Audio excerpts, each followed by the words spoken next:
বাংলাদেশে জঙ্গিবাদের কোনো অবস্থান নাই, এখানে কোনো ধরনের জঙ্গিবাদ নাই। আপনাদের সহযোগিতায় কিন্তু এখানে জঙ্গিবাদ নির্মূল করে দেওয়া হয়েছে। জঙ্গি নাই, আপনি ওইটার ব্যাপারে একটা কিন্তু প্রেস রিলিজও দিয়ে দিছে মনে হয় পররাষ্ট্র মন্ত্রণালয়। আপনারা গতকালকে হয়তো প্রেস রিলিজটা দেখছেন, ওখান থেকে 3 জন যারা আসছে তাদের মেইনলি ছিল যে তাদের যে কী বলে ওই ভিসার যে মেয়াদ উত্তীর্ণ হয়ে গিয়েছে, এই 3 জনের এই ভিসার মেয়াদ উত্তীর্ণ হয়ে গেছে। কিন্তু তাদের যে পুলিশের যে চিফ তিনি তো ব্রিফিংয়ে বলেছেন তিনি পুলিশের ওদের পুলিশের চিফ যেটা বলছে ওই 5 জনকে আসা হয় নাই, তাদের সাথে আমাকে সরকারি লেভেলে যোগাযোগের চেষ্টা করা হইতেছে, আমরা ইনভেস্টিগেশন করে দেখি।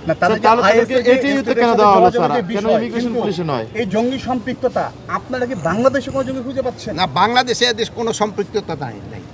টানা 7মবারের মতো বেস্ট টিস্যু পেপার ব্র্যান্ড হিসেবে স্বীকৃতি পেয়েছে বসুন্ধরা টিস্যু। স্যার, কিন্তু ওখানকার আইজিপি বলছেন যে তারা বাংলাদেশের আইএস ইউনিটের জন্য অর্থ সংগ্রহ করে।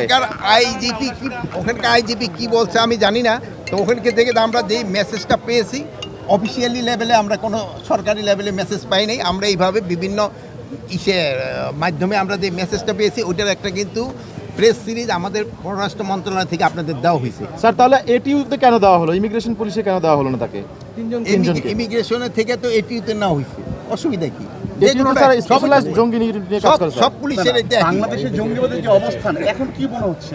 বাংলাদেশের জঙ্গিবাদের কোনো অবস্থান নাই, এখানে কোনো ধরনের জঙ্গিবাদ নাই। আপনাদের সহযোগিতায় কিন্তু এখানে জঙ্গিবাদ নির্মূল করে দেওয়া হয়েছে। এটা ক্ষেত্রে আপনাদের ক্রেডিট সবচেয়ে বেশি।